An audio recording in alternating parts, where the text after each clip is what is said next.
OK. Mais aujourd'hui, nous sommes 13 juillet 2017.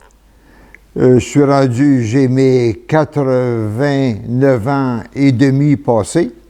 Et puis, je vais en profiter pendant que j'ai encore un peu de mémoire pour raconter un peu ce que je connais de ma généalogie. Et puis, je voudrais dédier ce travail ou ce DVD à mon épouse, Rachel, et à mes enfants, mes 7 enfants, mes 12 petits-enfants et mes 10 arrière-petits-enfants pour le moment. On espère qu'il y en aura d'autres qui viendront. Je vais commencer par vous donner la généalogie de mes parents en allant jusqu'au premier poisson qui est arrivé ici au Canada. D'abord, mes parents, c'est Euclide. Lui, il est né à même date que moi, sauf 33 ans avant. Lui, c'était le 18 décembre 1894. C'est bien ça, plus 33, ça fait bien 1927, qui est la mienne, le 18 décembre 1927. Donc, lui, il était né, ce qu'on dit maintenant, à Saint-Blaise, mais en réalité, il y a toujours une confusion entre Saint-Blaise et l'Acadie. Parce que Saint-Blaise, ça a été formé seulement en 1886 ou 88, quelque chose comme ça. Mais avant, c'était formé par les confins de quatre paroisses qui arrivaient, qui se rejoignaient là, mais qui étaient loin du centre de chacune des paroisses. Et donc, il y en avait une qui était de Saint-Jean, en tout cas, il y en avait Saint-Cyprien, et puis Napierville, mais la principale, c'était Sainte-Marguerite de Blairfindie, qui est le nom officiel de l'Acadie. Donc, quand on parle toujours dans les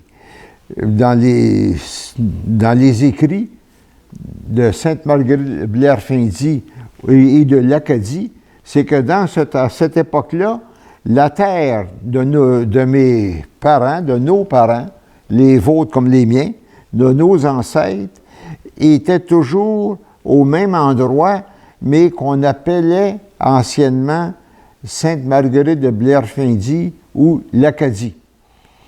Fait donc, mes parents, mon père, donc mon grand-père, c'était Arsène Poisson.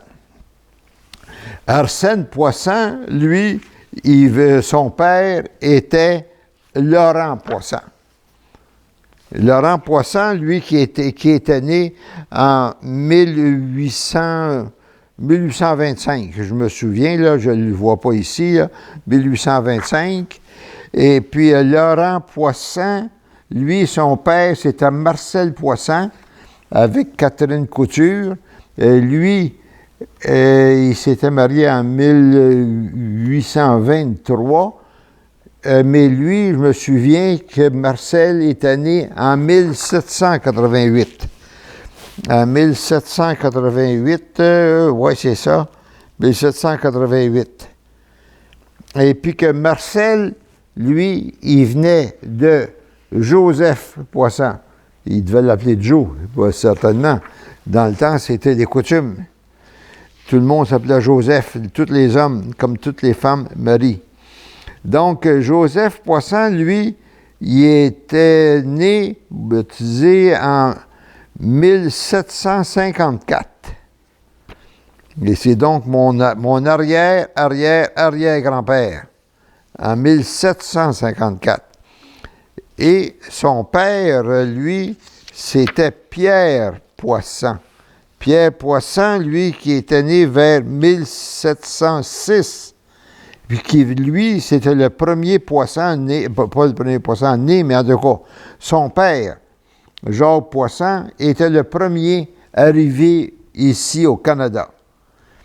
En somme, donc, Jacques Poisson, lui, il était donc né à Marennes, en France, le 12 juillet 1661 et fut baptisé le 4 août suivant. Il était fils de Jacques Poisson et d'Élisabeth Magard. Bon, ça, c'était pour situer un peu nos ancêtres. Mais moi, mes recherches constituent les titres de propriété principalement pour cette terre que nous, ma génération, qu'on disait la terre chez mon oncle Cyril à Saint-Blaise. C'était cette terre-là de mon oncle Cyril, qui était le frère de papa. Hein, c'est ça que je veux simplement aujourd'hui vous expliquer comment que sur cette terre-là, nos ancêtres ont vécu là depuis au moins Marcel Poisson était né là. Il était né en 1788. Et puis donc, Marcel fait la donation de cette terre-là à Laurent Poisson.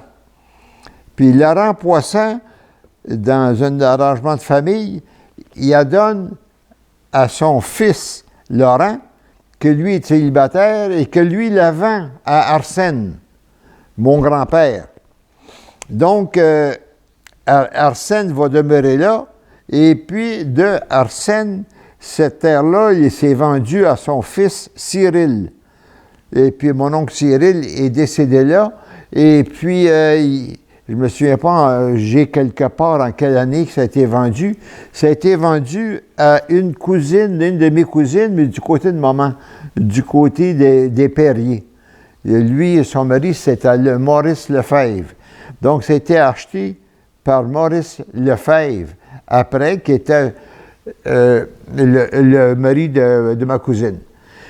OK, maintenant, je veux commencer par la donation de cette terre que Marcel donne à son fils Laurent. Marcel, il avait quand même plusieurs enfants. Je ne sais pas au juste là pourquoi Marcel, il donne ça. J'ai ça ici. Marcel, il avait 7 enfants. Bon. Laurent, vois-tu, le plus vieux, il s'appelait Marcel. Donc, Marcel a un enfant, Marcel. Et le deuxième, c'est Laurent. Mais il donne ça au deuxième. On ne sait pas le pourquoi, mais il y avait pas beaucoup il y avait 21 ans de différence entre les deux. Marcel était né le fils, Marcel fils, en 1824, et puis mon mon arrière-grand-père, qui était lui seulement, il était né en 1825. Et donc, il donne ça le 12 juillet 1851, 3 jours avant son mariage. Son mariage, que Laurent se marie donc le 15 juillet 1851 avec Edwidge Moreau. Fait que donc, il donne ça 3 jours avant, de façon à ce que cette terre-là ne tombe pas dans la communauté de biens du mariage. Parce qu'à cette époque-là, c'était communauté de biens qui se mariait, et ce qui équivaut aujourd'hui à la société d'acquêt, en réalité. Parce que donc, ce qui était acquis avant le mariage, ça tombait pas dans la communauté. Donc, je veux vous parler de cette donation. Je veux vous en parler parce que montrer comment ça se vivait à ce moment-là lorsque quelqu'un prenait sa retraite. Lorsqu'il prenait sa retraite, dans ce temps-là, ils n'avaient pratiquement pas d'argent à la banque pour le distribuer. Il peut en avoir un peu, mais la principale fortune était dans les biens matériels, comme lui, par exemple, Marcel. Il avait acquis ça de ses parents, il avait hérité ça de ses parents, et puis là, il voulait transmettre ça. Et là, il transmet ça au deuxième de ses enfants, de ses garçons. Il fait une donation parce que tout son avoir consiste dans ce qu'il a sur la terre. D'abord, le fond de la terre, avec les maisons, les instruments oratoires, les animaux et tout ça. C'est sa fortune, ça. C'est un peu comme Abraham, quand il part de Ur, avec... il y avait je ne sais pas combien de milliers d'animaux. Il y avait un gros troupeau, il part avec tout son troupeau, puis lui, c'est sa fortune à lui, c'était sa terre, sa maison, et puis les animaux. Donc, il donne ça à Laurent. Donc, il fait une donation, mais ce qui est curieux, c'est de voir, c'est une drôle de donation, parce que dans le fond, c'est comme une vente. Parce que l'autre, il s'oblige, en recevant cette donation, il s'oblige à toutes sortes de conditions. Ici, j'ai tout mis ça ici par écrit. Oui, écrit dans mon livre que j'ai écrit en 2007. Oui. Ah, OK. OK, ah oui, c'est ça. Je suis avec Louis-Marie. Et puis là, il va vous montrer un peu ce travail que j'ai fait, que j'ai trouvé des documents au bureau d'enregistrement concernant cette donation. Je vais expliquer en même temps pourquoi c'est tout écrit à main. Parce que d'abord, à cette époque-là, il n'y avait même pas de dactylo pour écrire. Et donc, les notaires devaient tout écrire ça à la main. Il gardait l'originaire dans son étude. Il envoyait une copie encore écrite à la main au bureau d'enregistrement. Au bureau d'enregistrement, il y avait des copistes. C'était des métiers de copier. Hein, comme anciennement chez les moines qui transcrivaient la Bible, c'était toujours écrit à main. Hein, et donc, il y avait des copistes. Et puis les copistes transcrivaient ce qu'ils recevaient du notaire et dans les livres officiels du bureau d'enregistrement. Ben donc, moi, ce qu'on vient de vous montrer, c'est une copie à la main qui est inscrite au bureau d'enregistrement dans les livres, des livres à peu près 3 pouces d'épaisseur, et puis sur lesquels on copiait et qu'on transcrivait ce que le notaire envoyait. Et puis ça, donc, c'est ce qu'on vient de montrer, c'est une copie qui vient de l'enregistrement. Là, ce que je veux faire ressortir, c'était la mentalité, comment ça se vivait dans cette époque-là.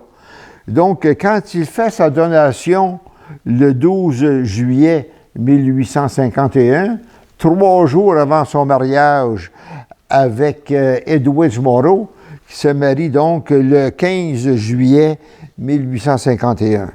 Donc, je ne vous lirai pas au complet parce que à la page 11 de ce que j'ai déjà écrit sur la généalogie de Arsène Poisson, mon édition 2007, j'avais fait une édition en 2002, c'est la même chose qui est écrit. La seule chose qui changeait, il y avait eu d'autres enfants nés depuis ce temps-là. D'ailleurs, il faudrait que je remette ça à jour aujourd'hui, parce que depuis 2007, j'en ai mes arrière-petits-enfants qui sont nés depuis 2002. Et que j'aimerais avoir le temps. Peut-être que ça viendra. Il me reste encore probablement quelques temps à vivre encore, on ne sait jamais. OK. Donc, je ne vous lirai pas ça au complet, mais je voulais faire ressortir, vois-tu, ce qu'il disait dans cette donation, comme quoi qu'il donne, il donne premièrement une terre située dans la paroisse de Blairfindie. Comme je vous disais tantôt, c'est l'Acadie qui est aujourd'hui, voyons donc, Saint-Blaise, qui est Saint-Blaise. Secondement, une autre terre encore située à la même place. Troisièmement, une autre terre. Et quatrièmement, les meubles et les effets agricoles, animaux, 3 lits de plumes. En tout cas, il va avec beaucoup de détails. C'est intéressant de voir comment il ne se perdait pas dans les détails, mais il voulait être précis. Comme par exemple, il donne un chaudron et un seau, une marmite d'un son de 2 grands chaudrons. Et puis après ça, des cuves, des barils, 2 tables, une horloge en bois, une hache, une huche, 16 chaises. Bon, en tout cas, j'en passe là parce que c'est trop long. Des assiettes, une douzaine de couteaux de fourchette, une wagon peinte en noir, une scie simple, une charrette. Bon, j'en passe un peu, là, parce que... Et puis, une pioche harnais, 5 chevaux, dont 4 mâles et une jument, 6 vaches à lait, 7 tors, 7 bœufs, et vaut 14 moutons, 6 cochons, dont 3 d'1 an et 3 de 2 ans, 8 petits cochons du printemps. En tout cas, il continue comme ça en détail, là, tout ce qu'il donne. Donc, vous pourrez lire ça. C'est pour dire tout ce qu'il donne, c'est-à-dire, bon, et il usufruit en provenant ainsi que les patates et les denrées et le foin qu'ils sont à recueillir cette année. Ah oui, ben oui, c'était le 12 juillet, il est en train de recueillir. Donc, tout ce qu'il est en train de recueillir, là, il donne tout ça, là. Il donne tout et réclamé. Bon, et puis tout, dans la donation, les droits que le dit donateur, Marcel, qui donne ça, pourrait avoir et réclamer des successions de ses pères et mères. Donc, ça veut dire que lui-même avait donc hérité de ses pères et mères. Bon, OK, ben là, je ne lirai pas tout ça, là. Et puis, il donne, de plus, une somme de 300 livres anciens cours. Donc, des livres anciens cours, j'en ai conclu que c'était des livres anglaises, anciens cours, parce que c'était après, c'était donc en 1852, le régime anglais, c'était donc les livres sterling en réalité, qui étaient dus par le donateur. Bon, ça, je ne lirai pas tout ça, vous pourrez lire ça, en tout cas, c'est intéressant de voir.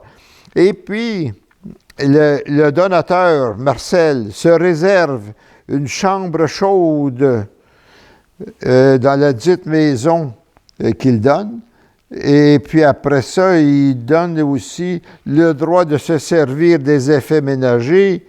Bon, avant ça, je n'avais pas lu, mais je me rappelle qu'il donne en plus les semences qui sont déjà en terre, en plus de ce qu'il récolte actuellement.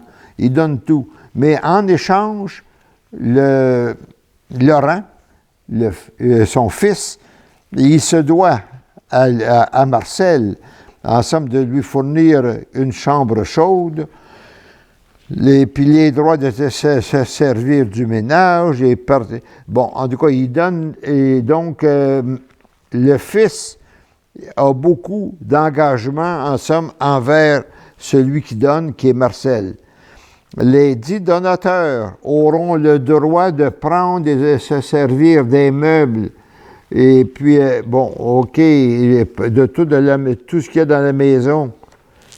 Alors, les dits donataire, le donataire, c'est celui qui reçoit. C'est donc Laurent, de fournir au dit donateur, qui est Marcel, soit une chambre, et puis le droit d'aller et de venir dans la maison, et puis bon, d'aller au puits, puis pour se servir du four.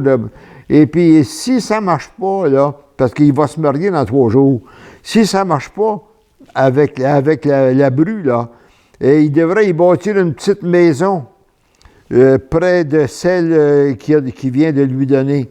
Une maison bien logeable, là. Et puis, il doit aussi, en plus, lui donner une rente, une pension annuelle viagère de, un petit peu, là, lequel rend la somme de 30 livres cours actuels de cette province. Bon, en tout cas, bon. Et puis aussi de livrer aux donateurs, ses pères et mères, leur vie durant, et de fournir besoin, en tout cas, un bon cheval attelé sur une voiture convenable aux saisons de l'année, aller où bon lui semble, et puis à chaque fois, fournir, puis aussi de fournir une bonne vache à lait qui sera packagée, hivernée. Bon, en tout cas, il donne donc Laurent est donc obligé envers son père qui vient de lui donner. Ici, je vois quantité de bois de chauffage suffisant et puis bûcher du printemps rendu à la porte. Le dit donateur et la scellée en bois de poêle. Ah oui, OK, il est coupé pour... il est scié puis il est fendu pour du bois de poêle. Pour leur fournir... Il leur fournir une fille servante. Il faut qu'ils fournissent une servante s'ils ont besoin de lui payer des gages. Bon, et donc, il s'engage à beaucoup, beaucoup de choses. Entre autres, bon... s'il est malade, par exemple, il est à la charge du donataire, de celui qui reçoit, d'aller chercher et de ramener le prêtre. Et le docteur est de payer ce dernier au besoin et à la demande des dits donateurs, c'est Marcel, leur vie durante, et à leur décès, faire inhumer leur corps dans le cimetière de la paroisse où ils décéderont. Et puis, bon, en somme, il y a, au bout d'un an de leur décès, à leur charge, bon, il faut qu'il paye aussi, il faut qu'il paye à son frère Julien, le frère c'est le frère de Marcel, en 6 ans, la somme de 7000 livres anciens cours. Les livres sterling anciens cours. En tout cas, c'est pour dire un peu l'esprit, comment ça se passait à cette époque-là, comment transmettre sa fortune, c'était comme une pension. Hein? Bon, je prends comme Louis-Marie, il a une pension du provincial. Il a travaillé, il a reçu une pension. Lui, il a travaillé, il a accumulé des biens. Pour se faire vivre, maintenant, il est rendu, je pense, 60 et quelques années, lui aussi, là. C'est-à-dire, il est né en 88, puis ça, c'est en 51. 51 plus 12, ça fait 63, ça. Fait donc, il avait 63 ans. Tu vois, c'était le temps où les gens prennent leur retraite encore aujourd'hui. Mais à sa retraite, il voulait être capable de vivre honorablement et aisément. Donc, il s'est organisé pour vendre d'une façon à ce que celui qui reçoit soit obligé pour sa vie durant d'en prendre soin. Et puis là aussi, je vois que le donataire, il doit payer aussi à Mlle Marie-Élise, sa sœur. Donc, c'est la sœur de Laurent qui, probablement qu'elle est jeune et puis qu'elle vit encore. Il doit lui donner la somme de 1000 livres anciens cours, livrables à dite somme dans un an à compter. Bon. Et puis, sa sœur, qu'elle restera avec lui, le dit donataire. Donc, c'est sa sœur qui va rester là, dans cette maison-là. En tout cas, et puis aussi, bon, il y a beaucoup d'autres choses qui s'engagent à payer. Et donc, Marcel est donc libéré de toutes ses dettes. C'est Laurent qui prend en charge de ses dettes. C'est Laurent qui prend en charge de tout lui donner ce qu'il a besoin pour lui et son épouse aussi. Ben donc, autant que l'un et l'autre vivront. En tout cas, c'est intéressant à voir comment, à cette époque-là, les gens vivaient et comment, à cette époque-là, les gens pouvaient prévoir leur vieux jour. Parce que lui, Marcel, non, un petit peu, qui est mort à 71 ans, je pense que c'est Laurent qui est mort à 71 ans. Marcel, je ne me souviens pas à quelle heure il est décédé, là, lui-là. J'aurais peut-être ça ici, mais je pense que je ne suis pas sûr si j'aurais ça. Un instant. Ça m'intéresse toujours un peu de voir Marcel. Bon, Marcel. Ah non, j'ai pas sa date de sépulture ici. Non. Il est né en 1888, s'était marié à Catherine Couture en 1823, mais sa sépulture, je ne l'ai pas. OK, je ne sais pas. J'ai plutôt la sépulture, par exemple, de Laurent. Lui, Laurent, c'est Laurent qui est mort en 1897, puis qui est né en 1825. Ça veut dire 74 ans à peu près, là, 71 ans. 71 ans, à peu près, oui. Parce que c'est ça. OK, donc, ça, c'est pour une première chose que je voulais vous mentionner, que je trouvais intéressante de voir comment ça se passait. La deuxième chose que je veux vous mentionner, c'est encore concernant mon grand-père, Arsène. Mon grand-père, Arsène, qui était le fils de Laurent. Ça, c'est dans un autre document qu'on appelle arrangement de famille. Un arrangement de famille qui s'est passé en 1888, oui. Je pense que c'est le 15 juillet 1888. Arrangement de famille au sujet d'une terre à Saint-Luc. Eux autres, ils demeuraient à Saint-Blaise, qui était l'Acadie, en réalité, qui est Saint-Blaise.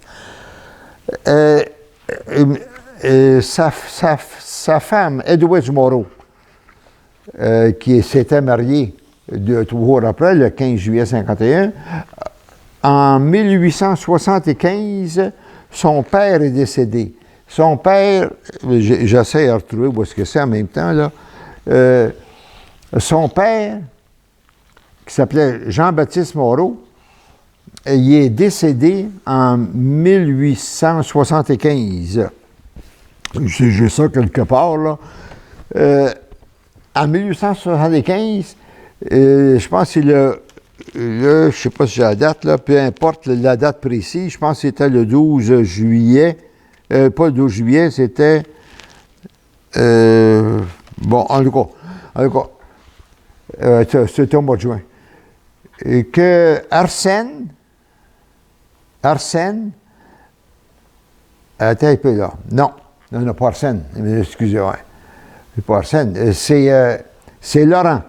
Laurent Poisson, quand son père, le père de sa femme, Edwidge Moreau, est décédé.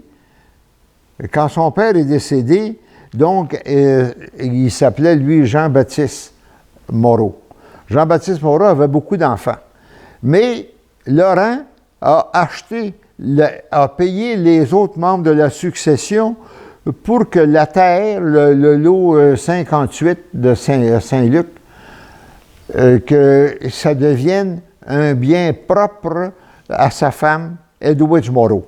Donc, à partir de 1875, la terre de Saint-Luc, qui appartenait à Jean-Baptiste Moreau, devient donc la propriété de Edwidge Moreau.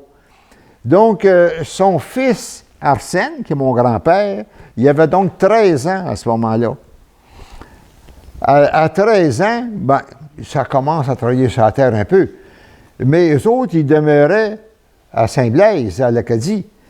Et puis donc, c'était assez loin, mais ils allaient quand même cultiver dans mon temps, la petite savane, où, dans mon temps, moi, là, dans les 1940, mon oncle Émile demeurait voisin de cette terre-là.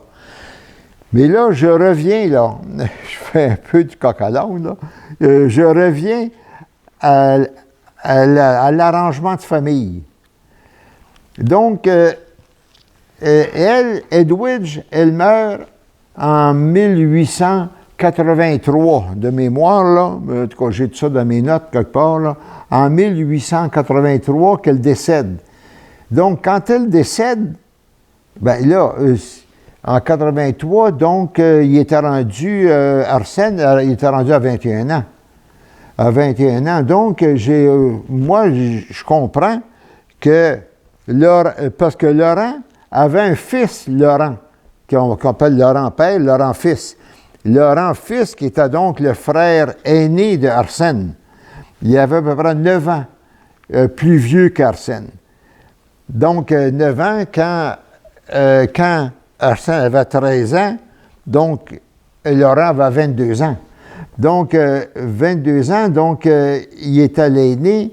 Et donc, Laurent fils s'occupait plus de la terre de Saint-Blaise.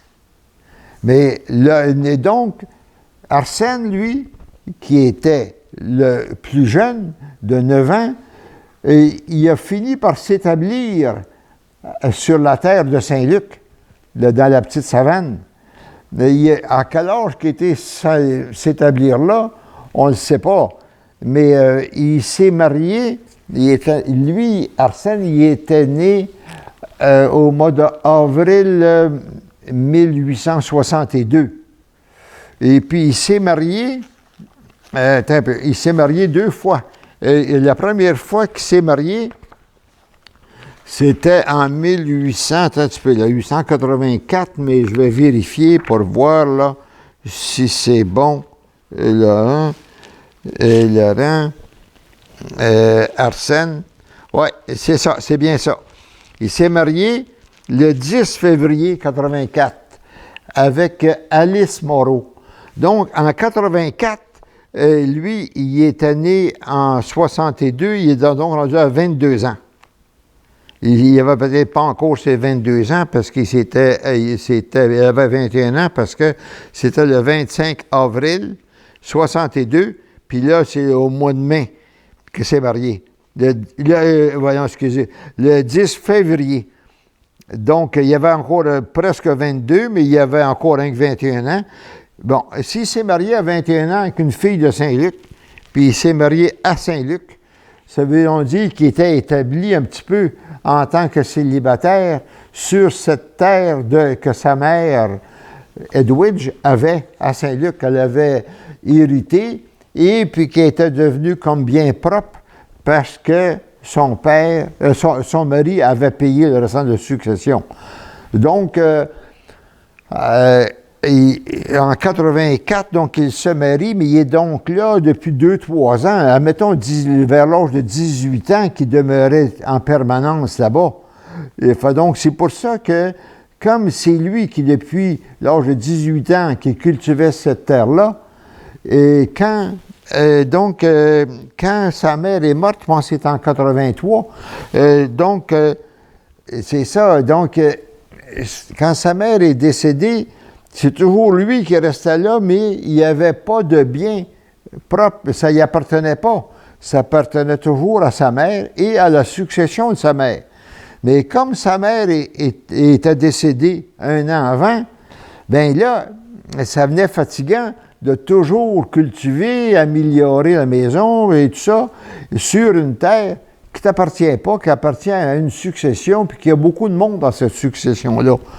Donc là, c'est là que, après, en tout cas, c'est là que, ouais, mais je vais revenir à ça. Là, d'abord, avec Alice Moreau, en 84, là, il y a un enfant qu'ils appellent Arsène, aussi le même nom que le père.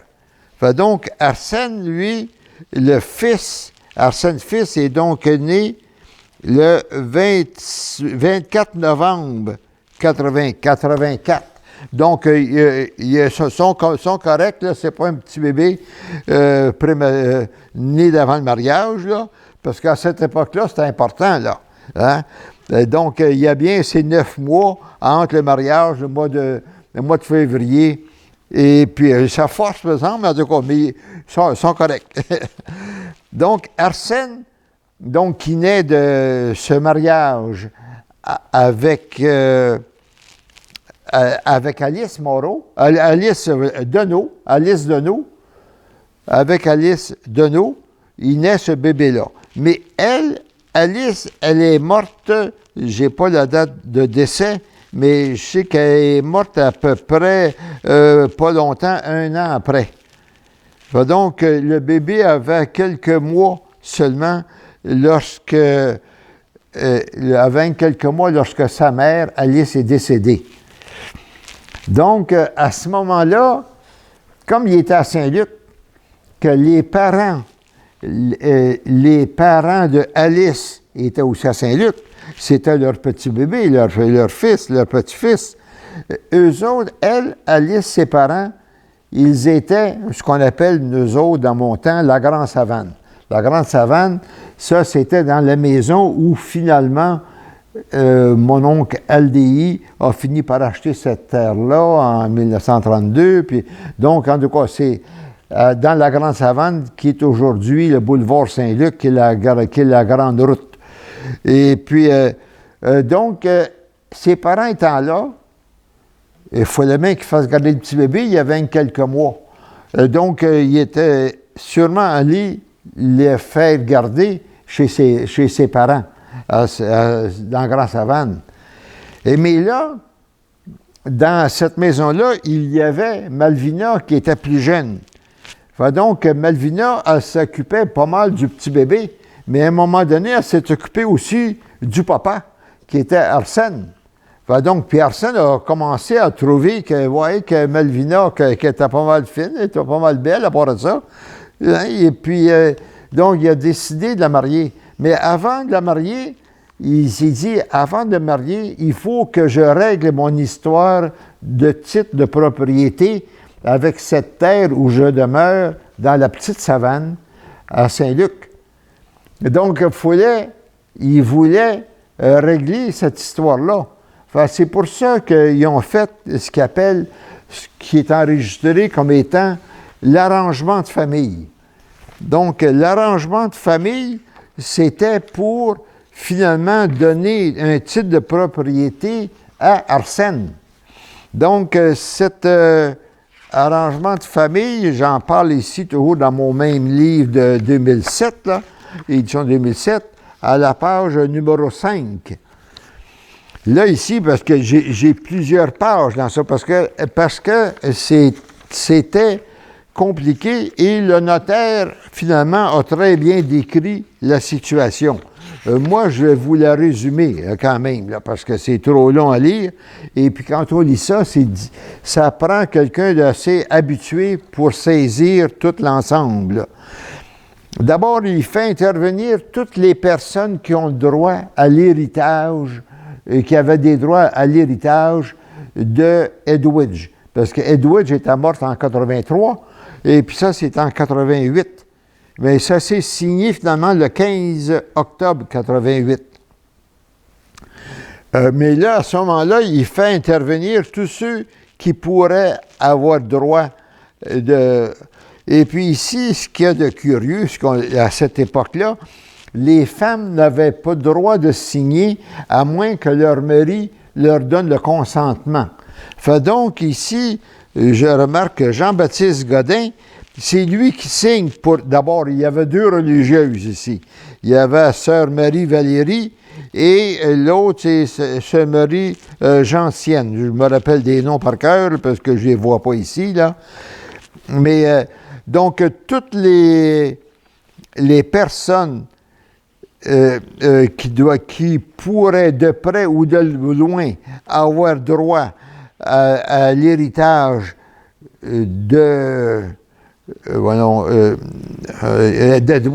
d'Edwidge Morrow, ben, il faut tout qu'ils viennent signer. Mais pour donner droit, que tout ce qui pourrait avoir droit dans ça, ça soit transféré à Laurent Poisson, le père, pour que lui, après ça, qu'il puisse en disposer comme il veut. Fait donc là, c'est tout un lot de descriptions, de textes, pour finalement donner droit. Tiens, ici, je vois ici, abandon, vois-tu les autres, l'article 2e, abandon des droits successifs des héritiers de feu Edwidge Morrow à Laurent Poisson père. Vois-tu? Donc, et puis Edwidge Morrow, fait donc tout le monde là, qui pourrait avoir des droits de près ou de loin avec Edwidge Morrow, ils viennent tous signer ici pour que tous, ça devienne la propriété de Laurent Poisson père. Mais après ça, Laurent Poisson père, ah oui, parce que Edwidge, ils avaient à Saint-Blaise, ils avaient acheté aussi. D'abord, il y avait eu la donation de Marcel à Laurent, mais aussi par la suite, ils avaient acheté une terre ensemble après le mariage. Donc, il y avait des terres qui appartenaient donc par communauté de biens, moitié à Edwidge. Fait donc, tout ça, c'est tout déclaré comme quoi que la terre de Saint-Luc et la terre de Saint-Blaise devient entière propriété de Laurent Poisson père, qui est le père d'Arsène et de Laurent Poisson fils. Donc, il donne dans le même article, dans le même acte d'arrangement de famille, il donne la terre de Saint-Luc à Arsène, oui, c'est ça, à Arsène, et la terre, les terres de Saint-Blaise, il donne ça à Laurent Poisson fils. Mais Laurent Poisson fils, donc un jour après ça, lui était célibataire. Donc, comme il n'y avait pas besoin de si grande terre, hein, lui, Laurent Poisson fils, il avait donc obtenu dans cet arrangement de famille toutes les terres de Saint-Blaise. Mais dans les terres de Saint-Blaise, il y avait la terre 31, 32, 101 et la terre numéro 14. La terre numéro 14, c'est une terre qui était au village de Saint-Blaise. Donc là, Laurent, fils, d'accord avec sûrement Arsène qui était marié puis qui commençait à avoir des enfants, il vend la terre. Laurent Poisson fils vend la terre à Arsène, la terre de Saint-Blaise, mais il se garde pour lui la terre 14 dans le village de Saint-Blaise. Donc, finalement, il s'en va rester, lui, au village. Et comme c'était un célibataire, donc, j'ai dans mes notes comme quoi qu'il était allé rester en pension chez M. Lanoux, chez Joe Lanoux, que moi, du côté des Perriers, qu'on connaît bien, parce que c'était le forgeron du village. Et puis, une de ses filles était chez les religieuses avec Simone, ma sœur Simone, qui était chez les religieuses. Bon, je reviens donc à Arsène Poisson, mon grand-père. Pendant qu'ils aient... donc, c'est le 15 juillet, je pense que je viens de dire, là. Oui, le 15 octobre. Le 15 octobre 88 que se conclut cet arrangement de famille. C'était 45 jours avant son mariage avec Malvina. Donc là, il obtient ses titres de propriété. Et puis, le 2 mai, je pense, excuse-moi là, non, le 2 ou le 5 décembre 1888, il se marie avec Malvina. Nécessairement, ils vont demeurer là-bas, et puis, ben, ils amènent le petit Arsène avec eux autres, nécessairement. C'est Lou Malvina qui s'occupait du petit Arsène tout le temps depuis qu'il était bébé. Et puis, donc, ils vont demeurer donc dans la maison qui avait obtenu des titres par arrangement de famille. Et puis là, ils ont les deux plus vieux, qui est Aldi et Émile, sont nés dans cette maison-là, dans la petite savane à Saint-Luc. Là, après ça, donc, quand ils achètent la terre de Laurent Poisson-fils, la terre de Saint-Blaise, lorsqu'ils achètent cette terre-là, là, ils s'en vont demeurer à Saint-Luc, parce qu'à Saint-Luc, c'était plus grande terre, et puis bon, en tout cas, ils s'en vont demeurer à Saint-Luc, parce que Laurent Poisson, c'était trop grand pour lui comme célibataire, ça ne l'intéressait pas. Ils vont donc demeurer à Saint-Luc. À Saint-Luc, là, il y en a 12 autres petits-enfants qui viennent au monde à Saint-Luc. Pas à Saint-Luc, excusez-moi, à Saint-Blaise. Ils vont demeurer à Saint-Blaise. Et puis là, ils sont là jusqu'en 1907. En 1907, une journée qu'ils étaient en promenade, en visite chez les parents de Malvina, à la Grande Savane, et qui étaient... ses parents, c'était Adolphe Deneau, ma tante, ma grand-mère Malvina, c'est Malvina Deneau.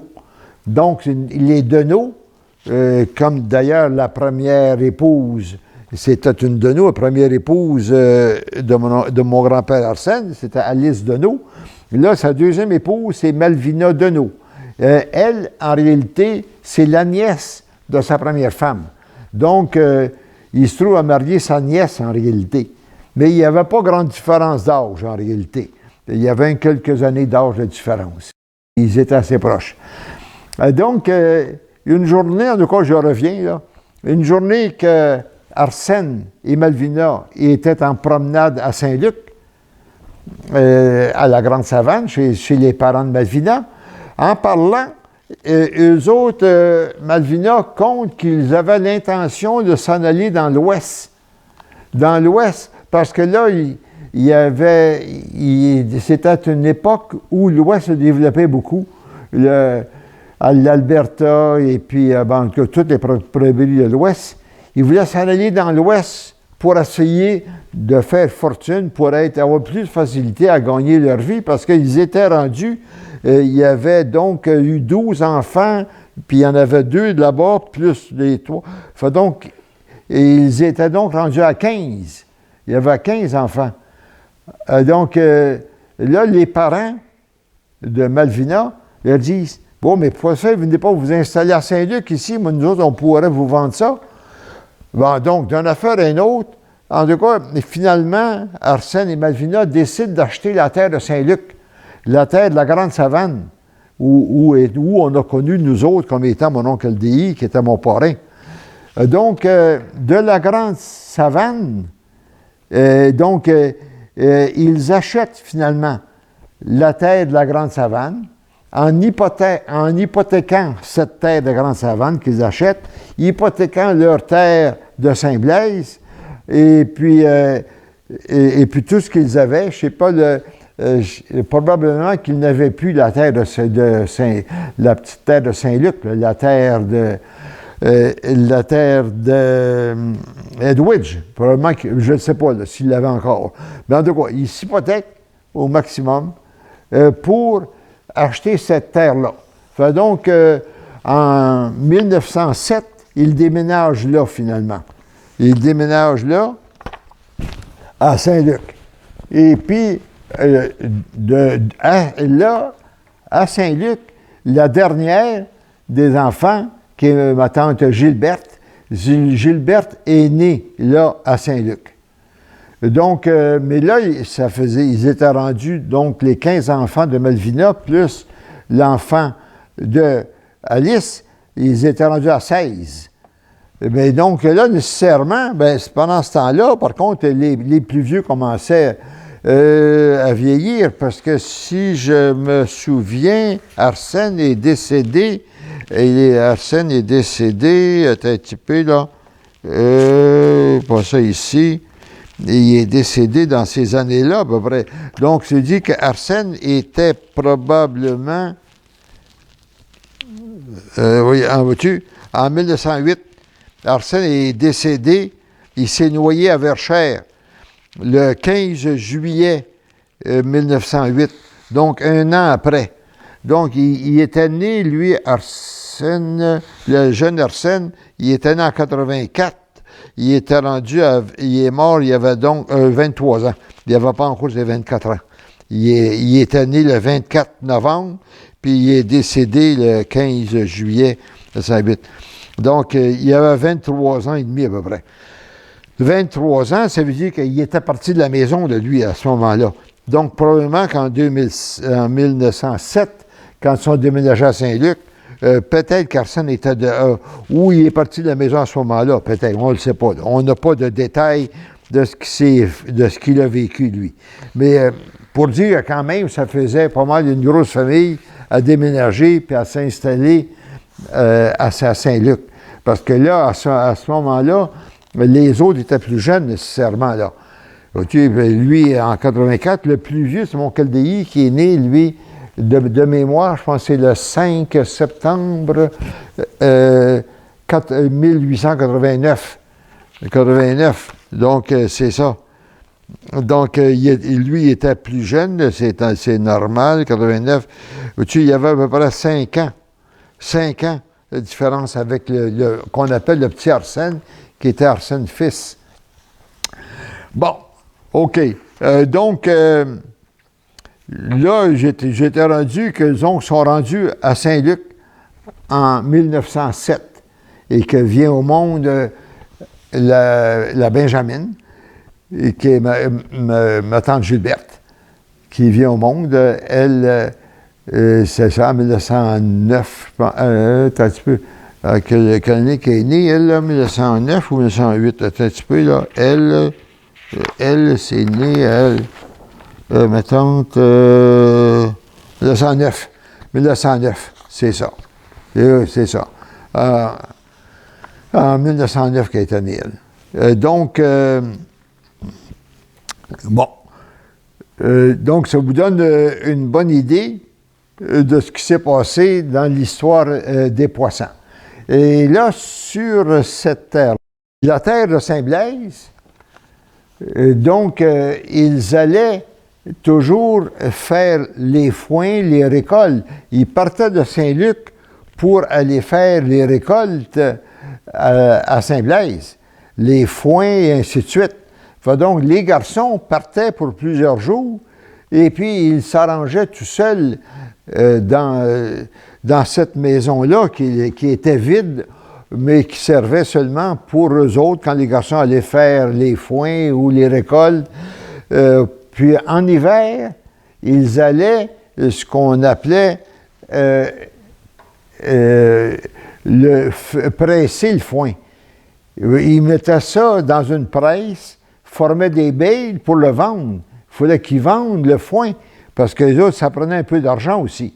Fait donc, Saint-Blaise, comme c'est pas loin des lignes des États-Unis, ils pouvaient faire en hiver, ils faisaient des bales, et puis les bales, c'est des amoncellements de foin attachés avec de la corde à peu près 3 pieds de long, 18 pouces de large, puis 24 pouces de hauteur, à peu près. Pour vous donner une idée, c'est quoi une bale de foin? Du foin et de la paille aussi. Parce que quand ils faisaient battre au moulin pour le grain, ils ramassaient de la paille. Mais c'était surtout du foin qui se met là-bas. Donc, les garçons allaient régulièrement travailler à Saint-Blaise. Puis en face de la maison de Saint-Blaise, qui était toujours la même propriété, il y avait une école. Et puis là, nécessairement, il y avait une maîtresse d'école, hein? Et puis, c'est comme ça que mon oncle Alcide a marié la maîtresse d'école, qui est Yvonne Côté. Ouais. Elle enseignait, mais maintenant, il fait que donc, en face, le bord de la rue, il y avait une maison pleine de garçons. Fait donc, mon oncle Alcide, il était un peu plus entrepreneur que les autres. Fait donc, même s'il était le 4e des garçons, ouais, il était le 5e des enfants, ouais, parce que, ouais, fait donc, c'est lui, ben c'est vrai qu'il était plus jeune aussi, mais bon, ma tante Yvonne, de mémoire, elle était née en 1903. Et puis lui, mon oncle Alcide, lui, c'était en 1983. 93. Ouais, 93, je pense. Et puis, bon, en tout cas, de toute façon, c'est lui qui a marié la maîtresse d'école. C'est lui qui a marié ma tante Yvonne. OK. Et puis là, ben, lui, ben, quand il s'est marié, il est parti à Saint-Liboire, il a toujours été entrepreneur, lui, puis entreprenant et entrepreneur. Donc, il a parti une boulangerie là-bas, ce que je viens de dire, là, je l'ai perdu, non? Bon, d'accord, à Saint-Liboire. Bon, par la suite, on sait que, bon, qu'il est revenu à Verdun, puis qu'on sait qu'il y avait eu un gros commerce des couvertures des toits de maison. Et puis, il avait parti la salle Poisson. De quoi? Il y avait, bon.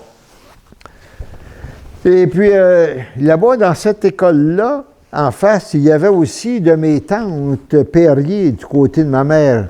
Ma tante Laure a enseigné là. On le sait, donc, on sait que, puis mon oncle Laurent, qui était avec papa, qui allait aussi, puis Laurent, lui, il était un peu plus jeune que les autres, lui. Laurent, il est né en 1897. Lui, c'était le 4 mars. Et ma mère et Joséphine Perrier étaient du 7 mars de la même année, 1897. Donc, bon, ça marchait donc dans le temps, qui marchait au catéchisme. Laurent demeurait là avec ses parents encore, dans la maison Saint-Blaise. Il marchait au catéchisme en même temps avec maman. Donc, mon oncle Laurent et maman ont toujours eu des relations assez étroites qu'ils étaient du même âge, et puis marchaient. Bon, donc, ce qui a fait que les deux familles de Laurent et d'Euclide ont toujours été assez proches par la suite aussi. Ainsi, c'est comme ça qu'à un moment donné, les cousins et les cousines, que moi, ma petite cousine Margot, que finalement, que j'ai fini par marier ma cousine Margot, pour faire comme beaucoup de mes oncles, parce que j'ai 3 de mes oncles qui ont marié leur cousine Germaine, là. Oui, mon oncle Aldéhi, oui, qui a marié ma tante Cécile. Sa mère, c'était Rose de Lima Poisson, qu'on appelait Delima, mais son vrai nom, c'était Rose de Lima. On l'appelait ma tante Delima, qui c'était la sœur de mon grand-père. Et puis, donc, mon oncle Aldéhi a donc marié Cécile, qui était sa cousine Germaine. Mon oncle Émile a aussi marié sa cousine Germaine, mais lui, c'était du côté des parents, les parents de Malvina, qui étaient des Bros, qui étaient des Deneaux, et elle, c'est une Bro. Et les Bros, c'était donc sa cousine Germaine aussi, par du côté de la mère de Malvina, qui était une Bro. Et puis aussi, j'en ai un 3e, qui est mon oncle Adrien, qui a marié ma tante Bernadette, mais qui était sa cousine, elle aussi. Parce qu'elle aussi, c'était une Deneaux, le même nom que ma grand-mère, Malvina Deneaux, mais qui était, son père, Ludger Deneaux, était donc le frère du père de Malvina. Malvina, son père, c'était Joseph, comment il s'appelait dans lui, là? En tout cas, Joseph, en tout cas, je l'oublie dans le moment, là. OK, bien, donc, je passe un peu du coq à l'âne, là. Aïe, aïe, aïe. Bon. Donc, là, de cette affaire-là, cette terre-là, donc de Saint-Blaise, a donc été vendue, ah oui, à mon oncle Cyril. Ça a été vendu à mon oncle Cyril vers le mois de février. Février 1923. Mon père s'est marié avec maman, Euclide et José Perrier, Joséphine Perrier, le 30 avril 1923. Mais la terre avait été vendue à Cyril. Et Cyril était quand même un peu plus vieux. Là, c'est Louis-Marie. Parce que tu m'as pas dit où est-ce que Euclide avait connu Joséphine. Ah oui. Les autres, mais tu n'as pas dit eux autres. Ah oui. Oui, bien, nécessairement, Euclide, qui était toujours, et en premier, qui demeurait à Saint-Blaise jusqu'en 1907, mais après ça, qui allait toujours à Saint-Blaise, pareil, jusqu'en 1923. Jusqu'en 1923, le jour, l'année que ma grand-mère a vendu à Cyril, en février 23. Mais c'est là que mon père a connu nécessairement maman, Joséphine. Parce que du côté de ma mère, ils étaient 11 enfants, 9 filles de suite, les plus vieilles, et 2 garçons. Donc, il était 9 filles du côté des Perriers, et puis du côté des Poissons, ils étaient 9 garçons. 9 garçons, 6 filles, et puis plus, c'est ça. Bon, donc, nécessairement, les garçons, puis ça regardait pas mal les petites Perriers, là, nécessairement, c'est bien normal. Enfin, c'est comme ça que papa allait veiller chez Joe Perrier. Joe Perrier, c'était mon grand-père, Joseph Perrier. En général, ceux qui s'appelaient Joseph, ils appelaient toujours Joe. Chez Joe Perrier, puis il y avait bien des filles. Et maman comptait souvent que quand papa venait à la maison, ça a pris du temps avant qu'on sache laquelle qui était pour choisir, là. Parce qu'il allait là, il parlait avec tout le monde, puis il n'y avait pas de préférence marquée en premier. Mais à un moment donné, mais là il y a eu sa préférence, et puis là, il amenait maman à faire des tours de buggy, là, et puis, mais il y avait toujours un chaperon. C'est ma tante Laure. Ma tante Laure a toujours servi de chaperon quand papa amenait maman pour se promener en voiture, là. Ça prenait toujours un chaperon, là. Mais c'est comme ça qu'ils se sont rencontrés, se sont fréquentés là-bas à Saint-Blaise. Vois-tu, mes grands-parents Perrier demeuraient à peu près ils étaient assez proches du village de Saint-Blaise, tandis que les Poissons étaient à peu près quasiment 3000 à l'ouest du village. Tandis que mes grands-mères Perrier, il n'y avait pas un demi-mille à peine à l'est, à l'est du village. L'autre à 3000 à l'ouest, l'autre est un demi-mille à l'est du village de l'église de Saint-Blaise.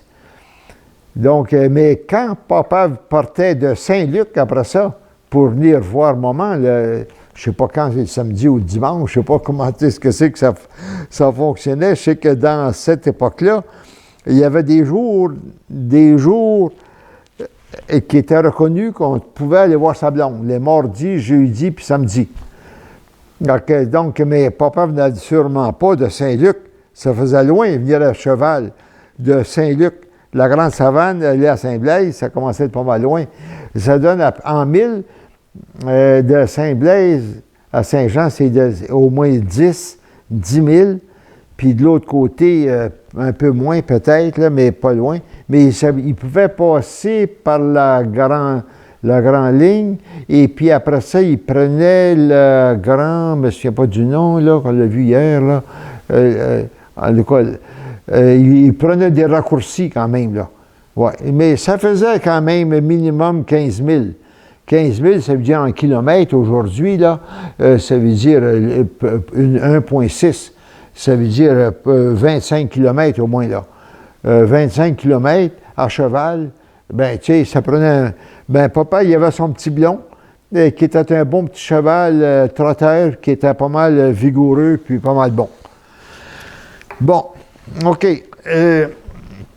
Donc, je vais vous parler maintenant, je vais finir... Oui. OK, continue, 1923. OK, je continue en 1923. Je disais qu'à peu près en février 23, que grand-mère Malvina vend la terre, les trois terres, un ensemble, si on dit la terre, de Saint-Blaise à mon oncle Cyril. Mon oncle Cyril, il achète, mais il ne se marie pas tout de suite. Et lui, il se marie seulement le 15 août 1923, le 15 août, avec ma tante Adrienne Girard. Oui. Ma tante Adrienne, mais mon père, lui, Euclide, il s'était marié avant le 1923 aussi, et le 30 avril. Et puis le 30 avril, ça serait une autre affaire, mais que je veux faire un rapport avec la terre des concessions où je suis né, mais on va finir l'histoire de la terre en 1923. Donc, en 1923, Cyril se marie le 15, je pense que c'est le 15 août, de mémoire. Après ça, il y en a une autre qui s'est mariée. C'était ma tante, voyons, attends un petit peu là. Celle qui est morte pour longtemps, la mère, non, attends un petit peu. Annette, une minute là, attends un petit peu là. Marianne, Cyril, Hortense, Euclide. Ma tante Annette. Bon, ma tante Annette qui se marie, elle, avec Donna Marcille. Puis, c'est Joe Marcille qui est leur enfant, qui était presque de mon âge, qui était 1 an plus vieux que moi. Donc, ils se marient dans la même année, 1923.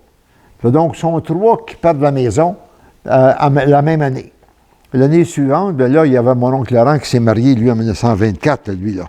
Laurent, il s'est marié le 28 octobre 24. Bon, OK. Bon. Donc, maintenant, à ça de là, et donc, après ça, nous autres, à Saint-Blaise, on y allait, quand j'étais jeune, voir chez mon oncle Cyril, et puis mon oncle, et puis ma tante Adrienne Girard, là, sa femme. Parce qu'on avait 2, ma tante Adrienne. Ma tante Adrienne, qui était la sœur de papa, qui était célibataire, qui a fait toute une vocation de garde poisson, comme infirmière pour l'unité sanitaire dans le comté de Saint-Jean. Et ça, c'était ma tante Adrienne, Adrienne Poisson. L'autre, c'était ma tante Adrienne, Adrienne Girard, la femme de mon oncle Cyril. Donc, on allait, après ça, nous autres, ça a toujours été connu comme étant la terre chez mon oncle Cyril. Et puis, après ça, cette terre-là, mon oncle Cyril, après qu'il était mort, ma tante Adrienne, ont vendu ça à Gisèle, une de mes cousines, Gisèle, qui était mariée avec Maurice Lefebvre. C'était ma cousine. Elle, c'est parce que c'était ma cousine Germaine du côté de maman, du côté des Perriers. Sa mère était donc la sœur de maman, qui était ma tante Germaine. C'était Germaine Perrier. Pour faire différence avec ma tante Germaine, la femme de mon oncle Laurent. C'est ça. Donc, mais là, finalement, c'est Gisèle et son mari qui ont acheté cette ferme-là, qui est la ferme de mon oncle Cyril, la ferme qui a des poissons. Et à un moment donné, bien, la ferme a passé au feu. Je ne sais pas en quelle année, je ne me souviens plus, là, mais je sais que ça a passé au feu après. Donc aujourd'hui, mais c'est un de ses enfants de Gisèle qui s'est bâti là, qui s'est bâti une belle maison neuve sur l'emplacement de l'ancienne maison qui était les souvenirs de tous les Poissons. Maintenant, je vais faire mais à Saint-Luc, là, les Poissons, ça se mariait puis ils partaient là, hein, en 1923.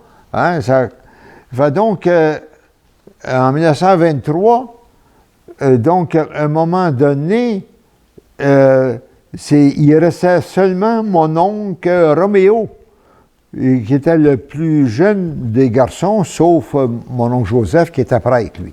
Ou du moins qui était aussi séminaire dans le temps, là. Il n'était pas prêtre encore. Il a été nommé reçu prêtre en 1937 seulement. Donc, là, j'étais entré, je perds mon fil de mes idées. Là, c'était mon oncle Roméo qui restait tout seul comme garçon sur la ferme avec grand-mère. Là, il s'est marié, lui, à ma tante Fleurette Roy. Mais ma tante Fleurette, c'était pas un genre pour être sur une ferme. C'était pas son genre du tout. Donc, grand-mère a voulu vendre ça. Donc, elle a vendu ça à mon oncle Aldéi. C'est pour ça qu'en 1932, que grand-mère Poisson, grand-mère Malvina, a vendu ça à Aldéi en 1932. Mais en 1931, avant de vendre, d'abord, est né là-bas l'aînée des filles de mon oncle Roméo, qui est Pierrette. Pierrette, ma cousine, Pierrette Poisson, elle est donc née à Saint-Luc, dans la Grande Savane, dans la maison avec grand-mère Malvina. Mais là, après ça, puis en même temps, en 1931, j'ai aussi ma cousine Yvette. Yvette, la fille la plus jeune des enfants chez mon oncle Aldéi, qui est née pendant ce temps-là sur la terre des Concessions, dans la même maison où je suis né, moi. Donc, Yvette, en 1931, est née aux Concessions, et Pierrette, fille de Roméo, est née à Saint-Luc. Mais en 1932, là, Aldéi sont déménagés à Saint-Luc, avec une condition nécessairement de garder une chambre pour grand-mère. Maintenant, je vais vous parler de cette maison des concessions. La maison des concessions, où je suis né, même place que je parlais tantôt de Yvette. Dans cette maison des concessions, c'est là que ma sœur Simone, Jean-Marie et moi-même, nous sommes nés là. Ça veut dire que cette terre-là des concessions, je vais vous raconter un peu l'histoire de cette terre-là. En 1923, mon oncle Aldéi achète une terre de son beau-père, qui était Jean-Baptiste Godin. Bon, d'abord, j'avais dit tantôt que Jean-Baptiste Godin avait marié Rose de Lima, ou ma tante Delima Poisson, qui était la sœur de mon grand-père Arsène. Donc, qui était frère et sœur. Donc, c'est comme ça qu'il marie sa cousine. Mais il s'est marié, il était pas mal assez avancé en âge, en fait. Parce que, là, je fais un peu une parenthèse, une grande parenthèse. Parce que mon grand-père, Poisson, est mort, je pense que c'est le 2 avril, non pas 2 avril, 2 février 1915. En février 1915. En février 1915, il était né en 62, en avril, je pense que c'est le 2 avril ou 22, je ne me souviens plus de la date, 21 avril peut-être, 21 avril 62. Et fait donc, il y avait 53 ans. Oui, 62 à 15, non, il y avait 52 ans. Il a eu ses 53 ans au mois d'avril. Donc, il avait 52 ans. Il est mort à la suite d'une pneumonie. Puis, disons, on disait que c'était un rhume mal soigné. Ça s'est arrivé en pneumonie, puis il est mort. Il avait donc 53 ans. Donc, ma grand-mère, Malvina, reste donc veuve avec tous ces enfants-là. Et fait donc, avant de mourir, mon grand-père, Arsène, il dit au plus vieux Arsène, mon grand-père Arsène dit au plus vieux Aldi, il lui dit, tu prendras soin des autres. Parce qu'avant de mourir, il fait donc, Aldi a eu la responsabilité de s'occuper de la famille. C'est pour ça qu'il s'était marié un peu plus vieux. Il s'était marié en 1919 parce que Marie-Jeanne est née en 1920. Il s'était marié en 1919. En 19, puis il était né en 89. Donc, ça faisait donc, en tout cas, 20 quelques années, là. 21, je ne me souviens plus, je ne suis pas capable de compter vite de même, là, mais en tout cas, il y avait 20 quelques années, il commençait. Là, à ce moment-là, Émile était déjà marié. Et puis, Alcide s'était marié aussi. Il y en avait deux de partis, en réalité. Mais c'est Aldi qui est resté là. Mais après ça, là, il a fréquenté Cécile Godin, sa cousine. Puis là, il est allé rester ses parents, Cécile, qui était Jean-Baptiste Godin, et puis Rose de Lima, Poisson. Il y avait une très, très belle grande ferme avec une belle grande maison dans le village de l'Acadie. Donc, ils sont allés demeurer là. Et puis là, c'est eux autres qui s'occupaient des vieux, les vieux qui étaient mon oncle Jean-Baptiste et des Lima. Et puis, c'est eux autres qui ont vu à la ferme, puis à la terre, et puis tout ça.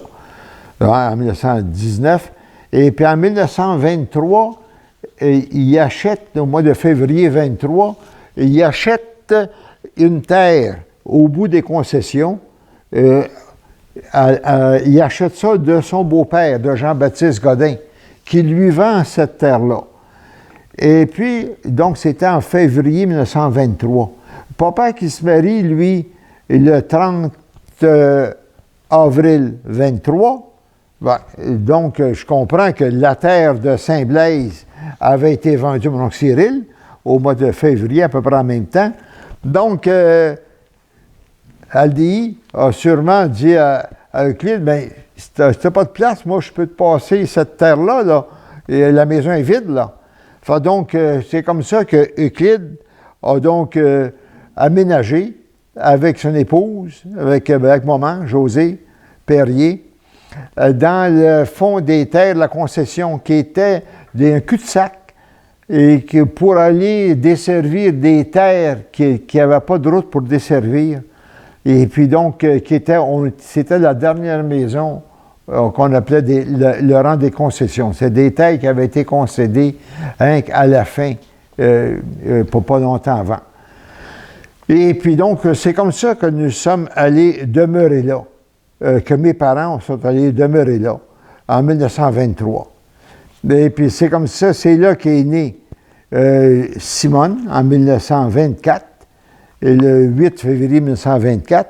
Là aussi, c'était bien important qu'il y ait ces 9 mois, là, mais c'est arrivé juste pour les 9 mois. Après ça, mon frère, Jean-Marie, qui est né là en 1925, lui, c'était le 14 avril 1925.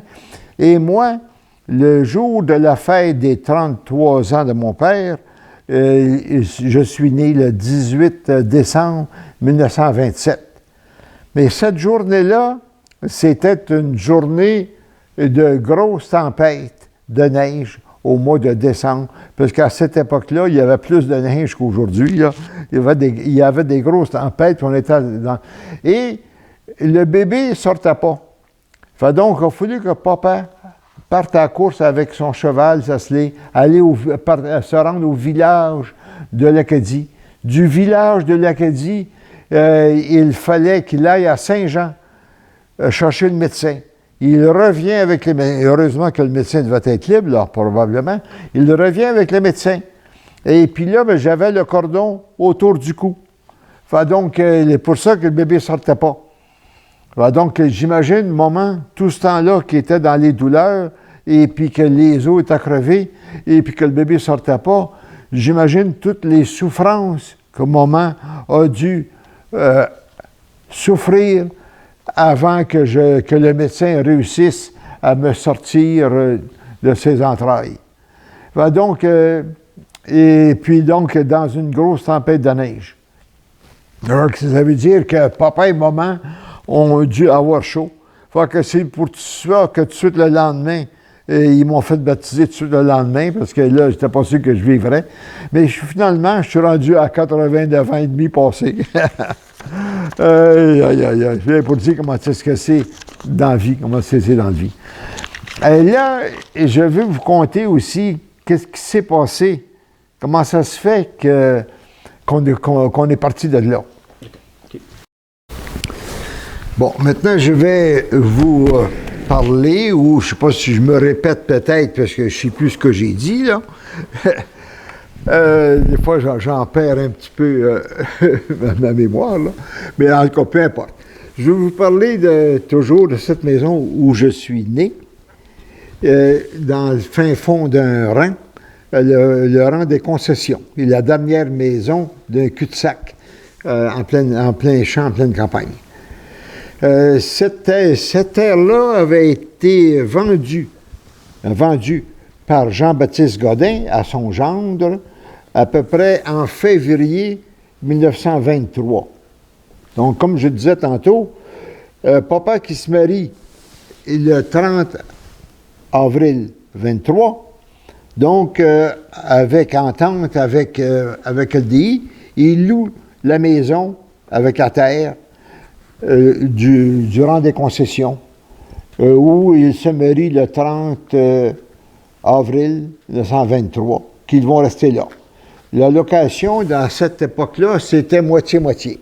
La moitié du revenu allait au propriétaire et la moitié était celui qui travaillait. Je ne me souviens pas, il y avait un nom pour ça, là, mais peu importe. Donc, mais pendant ce temps-là, Jean-Baptiste Godin, son beau-père, celui qui avait vendu, hein, là où il demeurait, sur la belle terre, dans le cœur du village de l'Acadie, il avait fait son testament, lui, j'ai la date ici, le 5 mai 1917.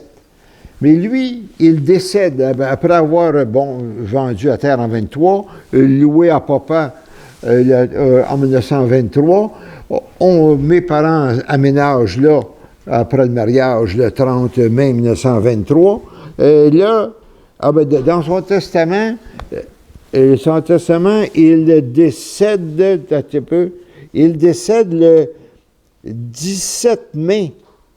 Jean-Baptiste Godin décède le 17 mai 1927. Donc, ils ont déjà 2 enfants, mais lui décède. Il donne tout à son épouse, Delima, qui est en réalité Rose de Lima Poisson, qui est ma tante Delima. Il donne tout à son épouse. Donc, son épouse refait son testament, elle. Elle refait son testament le 9 juin. Il était mort le 17 mai, puis le 9 juin 1927, Rose de Lima refait son testament, dans lequel elle donne les animaux, les instruments oratoires à LDI. Elle donne les meubles à Cécile, sa fille, ceux qui prenaient soin d'eux autres, qui étaient rendus âgés. Et puis, le restant à ses 3 enfants, Blanche, Cécile, et j'ai encore oublié son nom, lui. Paul-Émile. Bon, Paul-Émile Godin. Donc, la terre va donc aux 3. Donc, elle décède le 18 octobre 1928. Donc, Rose Delima, ma tante Delima, elle décède le 18 octobre 1928. Donc, quand elle décède, donc nous autres, papa, maman, et puis moi, je suis né à ce moment-là. Moi, j'étais né du mois de décembre, j'ai à peu près 8 mois, là. Hein, j'ai à peu près 8 mois, en tout cas. Et puis, c'est 18 octobre. Ça, c'est 10, moins 2. J'ai donc 10 mois. 10 mois. Donc, quand elle décède. Mais là, quand elle décède, le testament dit que ça va aux 3. Mon oncle, et puis, mon oncle Aldi n'a pas les moyens d'acheter les 2 tiers de la ferme en payant aux deux autres ce qu'il aurait dû pour la part de la terre. Mais Paul-Émile, lui, il est pressé d'avoir son argent. Fait donc, là, il décide tout de suite, mais d'abord, on va mettre la terre à l'encan, vente à l'encan. Fait donc, pendant ce temps-là, ça veut dire que le 18 octobre, puis elle était peut-être malade d'avance, là, avant de mourir, là, peut-être, on ne sait pas, là. Donc, quand elle décède, en tout cas, tout de suite, ça se décide qu'on va faire l'encan. L'encan se tient le 5 décembre 1928. Le 5 décembre 1928, que l'encan se fait. Donc, la terre se vend quelques jours après, je pense que c'est autour du 12 décembre, peu importe, là, le 12 décembre 1928. Mais nous autres, ma famille, papa, maman et les 3 enfants, Simone, Jean-Marie et moi, nous sommes dans cette maison qui appartient à mon oncle Aldi. Et puis, il faut que Aldi se trouve un toit. Il faut qu'il parte, parce que ça va se vendre à l'encan. Et donc, au mois de décembre. Ouais, donc, c'est comme ça que nous autres, au mois de novembre, ça, je sais que maman m'avait dit que c'était au mois de novembre que nous sommes déménagés à Verdun. C'est comme ça qu'au mois de novembre 1928, j'avais donc 11 mois. À l'âge de 11 mois, je suis déménagé avec mes parents sur la 4e avenue Rosemont. Rosemont, Verdun, excusez. Je suis tout mêlé, là. C'est pas grave. Donc, c'est comme ça que mon oncle Aldi a donc pris la maison des concessions, mais il n'a pas été longtemps là, parce que d'abord, la seule qui est née là, c'est, comme je l'ai dit auparavant, c'est ma cousine Yvette, en 1931. Parce qu'en 1932, comme eux autres avaient eu en héritage une partie de la terre qui avait été vendue à l'encan, donc ma tante avait donc un peu d'argent. Et puis donc, c'est comme ça que eux autres avaient un peu d'argent pour acheter la terre de Saint-Luc, la terre de Malvina, où mon oncle Roméo demeurait, puis il voulait s'en aller en ville, lui, avec ma tante Fleurette. Donc, en 1932, ils achètent, et puis à Saint-Luc, donc ils quittent, donc eux autres aussi, ils quittent, parce que c'était un endroit tellement morose, tellement éloigné de tout, que c'était déprimant pour quelqu'un. Donc, ma tante Cécile, qui était habituée de vivre dans le village, avec un peu de grand monde, et puis elle s'est ramassée dans le fond des rangs. Avant qu'elle fasse une dépression, ils ont décidé d'acheter à Saint-Luc. C'est comme ça qu'ils ont acheté à Saint-Luc. Et puis là, à Saint-Luc, c'est là que moi, c'était mon parrain, ma marraine, Aldi et ma tante Cécile. J'allais passer mes étés là à partir de 1940. Parce qu'avant 1940, j'allais passer mes étés chez mon grand-père Perrier. Chez grand-père Perrier, c'est Joe Perrier, avec ma tante, ma grand-mère, qui était Georgiana. L'autre, c'est Malvina, ma grand-mère Poisson, ma grand-mère Perrier, c'est Georgiana. Elle, c'était une Lefebvre. Mais là, je m'éloigne un petit peu du sujet de l'affaire, là. Je reviens à Saint-Luc. À Saint-Luc, donc, j'allais passer mes étés là de 1940 à 1943, parce qu'après ça, 1943, j'étais allé l'année, justement, que la mère de Margot est décédée. La mère de Margot est décédée, je pense, en 43, je pense que c'était au mois de mai. Oui, au mois de mai ou juin, je ne me souviens plus exactement, là. 43. Et puis en 43, j'étais encore chez mon oncle Aldi. Oui, parce que Margot était venue chez Aldi voir Anne-Marie. Parce que Anne-Marie est de notre âge. Anne-Marie, elle est née en 28. Elle est née le 8 juillet 28. Tandis que Margot, elle, c'était le 12 janvier 28. Et moi, ben, j'étais en 1927, mais le 18 décembre. Donc, on était pratiquement un peu du même âge, les trois, là. On était les trois cousins et cousines un peu du même âge. Bon, donc, et puis là, chez mon oncle, ils ont vendu, eux autres, ont vendu vers 1951, peut-être, 150-51. Quand ils ont vendu, mon oncle dit, ma tante Cécile et Yvette, qui demeuraient avec eux, sont venus demeurer chez nous, Margot et moi, sur la rue Valiquette. Rue Valiquette, je pense que c'était à 972 rue Valiquette, de mémoire. Pas sûr, mais je suis pas mal certain. 972 rue Valiquette, à Verdun. On avait 2 chambres. Donc, Margot et moi, on couchait dans le salon, sur un divan, là. Et puis, donc, il y avait une chambre pour mon oncle et ma tante, Aldi et Cécile, puis une autre chambre pour Yvette. Et puis, mon oncle, lui, il travaillait dans un clos de bois sur la rue de l'Église, à Verdun. Bon, OK, c'était pour donner une idée de la vie et de notre relation avec Aldi, et puis que je passais mes étés là. Et qu'après ça, bien, on a toujours été proches aussi parce que c'était mon parrain et ma marraine. Bon, je ne sais pas s'il y a d'autres choses, là. Je pense que, en tout cas, j'espère que vous aurez la curiosité d'aller lire ce qui est écrit.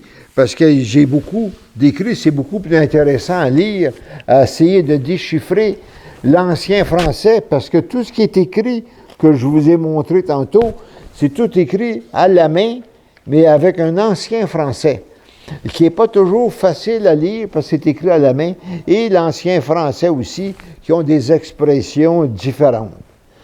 Mais j'aimerais que vous ayez le goût de connaître vos racines, d'où on vient, comme moi ça m'a intéressé, de connaître, de fouiller pour faire des recherches. Bien, qu'à votre tour, que vous ayez le goût de voir comment ça se passait les années et les siècles. Pour vous autres, ça va être des siècles en arrière. On parle de Marcel qui est né en 1788. Donc, ça veut dire que moi, c'est déjà loin. Mais en réalité, c'est mon arrière-arrière-grand-père. Ça équivaut à si les enfants de Sabrina et de Isis et de, comment elle s'appelle la fille de Caroline, les enfants de ces 3 petites filles-là, hein, si leurs enfants, ça va être la même relation que moi avec Marcel. Tu sais, c'est arrière-arrière-grand-père. Donc, c'est la même chose, là. Donc, quand Sabrina, Caroline et puis Isis, quand vous lirez ces choses-là, quand vous allez entendre ça, que vous ayez le goût de voir d'où vous venez, comment ça se passait dans ce temps-là, comment ça vivait dans ce temps-là. Il faut penser qu'il n'y avait pas de machine à écrire, qu'il n'y avait pas d'électricité, qu'il n'y avait pas de moteur automobile, rien. Tout se passait avec des chevaux, là. Et puis, avec des chevaux, là, ça me fait penser que je comptais hier des trucs qu'il y avait, hein, pour faire avec les animaux, faire travailler, je pense à mon oncle Émile, que lui qui était plein de trucs, là. Hein, au lieu de pomper, hein, il y avait un horsepower qu'on appelait. C'était un chien qui embarquait sur une affaire sans fin. Il y avait comme un plancher en latte qui tournait, puis le chien, il courait sur ça, puis ça faisait pomper l'eau. Donc, les gens avaient toutes sortes d'idées quand même, là. C'est pour utiliser ce qu'on pouvait de mécanique, d'ingéniosité. Donc, si vous avez de l'ingéniosité, sachez que ça vient de vos arrière-grands-parents, bien loin. OK. Bon, bien, je pense que je vais arrêter ici. Et puis, je remercie beaucoup pour ceux qui ont écouté. Et puis, bonne chance. Merci. Bye-bye.